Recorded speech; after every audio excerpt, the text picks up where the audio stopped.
তো সারাদিন আজকে কিরকম এন্টারটেনমেন্ট আপনারা পেলেন?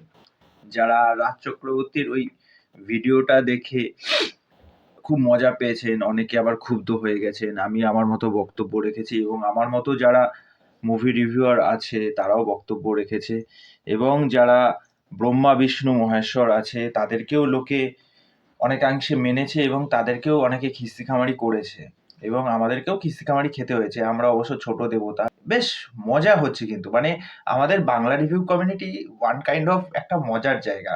মানে এরকম ছোটখাটো যদি মজা বা এন্টারটেনমেন্ট এগুলো যদি না হয় না, তাহলে কোনো একটা জায়গায় যেন মনে হয় আমরা যেন মানে হারিয়ে যাচ্ছি এক প্রকার, এরকম একটা বিষয়। তা যাই হোক, রাজ চক্রবর্তী আবার সেকেন্ড টাইম আবার একটা ভিডিও ড্রপ করে, যেই ভিডিওটা কিন্তু মজার ছিল, এটাকে বুঝতে হবে। এবার সেকেন্ড ভিডিওর মধ্যেও কিন্তু যারা উল্টাপাল্টা কমেন্ট করছেন, আমি কিন্তু বলবো না এটা কিন্তু ঠিক হচ্ছে না। ঠিক আছে, প্রথম ভিডিওটা নিয়ে যেটা আমি আপত্তি করেছিলাম, যে সেটা কিন্তু আমার ভিডিওতে বলেছি যে ওই লাইনটাতেই আপত্তি ছিল, যেই ভিডিও মানে কমেন্টটা তিনি করেছিলেন। যাই হোক, তা ওটাতে অনেকের মতামত রেখেছেন। খাদান নিয়ে দেখুন আমরা প্রত্যেকেই এক্সাইটেড। এবার দেবদার ফ্যান যারা আছে তারা তো অবশ্যই একটা আবেগ, একটা ভালোবাসা অবশ্যই থাকবে সেই সিনেমাটাকে নিয়ে। প্রথম কথা আগে বুঝতে হবে যে দুটো সিনেমা নিয়েই কিন্তু আমাদের এক্সাইটমেন্ট আছে, আমরা যারা রিভিউ করে থাকি। ঠিক আছে, আমরা সন্তানও দেখব, আমরা খাদানও দেখব, বা আমরা খাদান দেখব, সন্তান দেখব, যে কোনো বিষয়। এবার যদি আপনি জনে জনে কারোর পেছনে ধরুন স্পাই লাগিয়ে দিলেন, স্পাই লাগিয়ে দিয়ে আপনি দেখলেন যে দেখি তো এ তো ভিডিওতে এসে এত কথা বলছে, এ আগে কোন সিনেমাটা দেখতে চায়, খাদান দেখতে যাবে না সন্তান দেখতে যাবে আগে। ঠিক আছে, আপনি মিলিয়ে নেবেন আমার এই কথাটা। তারা কিন্তু আগে খাদানে দেখতে যাবে, সন্তানটা পরে দেখতে যাবে। ঠিক আছে, প্রথম কথা, এটার মধ্যেও কিন্তু দুটো বিষয় আছে। খাদান এত বিরাট বড় একটা প্রজেক্ট, টাইমিংটা আশা করছি এটা সাত সকালেই দেবে। ঠিক আছে, রিলিজ করছে কবে? 20 তারিখ। আজকে কত তারিখ? আজকে যতদূর সম্ভব, হ্যাঁ 14 তারিখ আজকে। 14 তারিখ আজকে কি বার পড়ছে? 14 তারিখ পড়ছে শনিবার, তাই তো? 15, 16, 17, 18, 19, 20 মানে শুক্রবারে রিলিজ করছে, পরের শুক্রবারে। আমার যতদূর আইডিয়া বলছে মোটামুটি 9:30, 10টার দিকে হয়তো বা কিছু কিছু সিনেমা হলে কিন্তু খাদান প্রথমের দিকে কিন্তু রিলিজ করবে। এটা আমার আইডিয়া বলছি, ভুলও হতে পারে। ঠিক আছে, মানুষ মাত্রই ভুল হয়।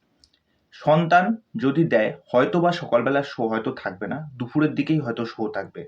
এই ধরুন 1টা, 1:30 বা 2টো এরপর থেকে হয়তো শোগুলো দেবে।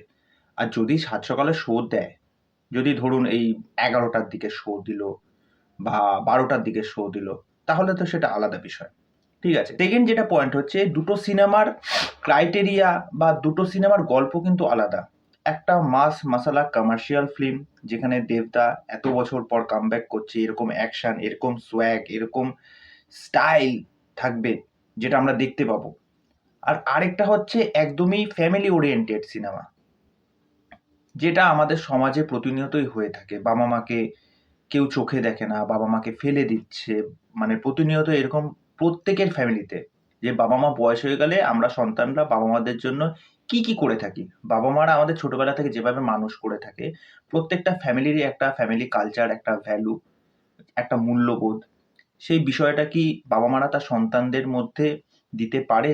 সন্তানরা বড় হয়ে সেই জিনিসগুলো কি তার মর্যাদা রক্ষা করতে পারে, না ভুলে যায়?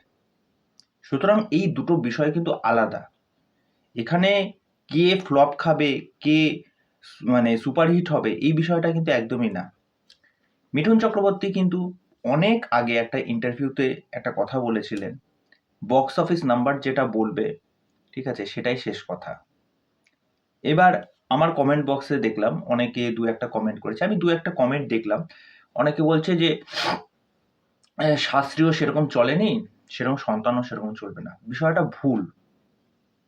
বহুরূপীর কন্টেন্ট এতটাই স্ট্রং ছিল যে আস্তে আস্তে বহুরূপীরটা এতটাই চললো, দেখবেন সেই সময় কিন্তু টেক্কার শো সংখ্যাও কিন্তু আস্তে আস্তে কমতে শুরু করে দিয়েছে। শাস্ত্রীকে তো শো সংখ্যাই দেওয়া হয়নি। শাস্ত্রীর ক্ষেত্রে সেই জিনিসটা আমি তখনও বলেছিলাম, শাস্ত্রীর ক্ষেত্রে একটা অন্যায় হয়েছে, শো সংখ্যাই দেওয়া হয়নি। কিন্তু এই বিষয়টা কিন্তু এবছর থাকছে না, কেননা এসবিএফ আছে, রাজ চক্রবর্তী আছে, সুতরাং সন্তান একটা ভালো জায়গা পাবে আশা করছি সিনেমা হলগুলোতে। খাদান তো পাবেই অবশ্যই। সুতরাং এই দুটো বিষয়ের মধ্যে না কখনো ওই ভার্সেস জিনিসটা দেখাই যাচ্ছে না। এইটা একদমই আলাদা সিনেমা খাদান, সন্তানটা একদমই আলাদা গোত্রের সিনেমা। দুটো এক নয়। তা চলো এই হচ্ছে বিষয়। এই নিয়ে তোমাদের কি মতামত সেটা অবশ্যই আমাকে কমেন্ট করে জানিও। তা চলো আজকে এখানেই শেষ করছি, পরবর্তী ভিডিওতে আবার দেখা হবে। ভালো থেকো সকলে।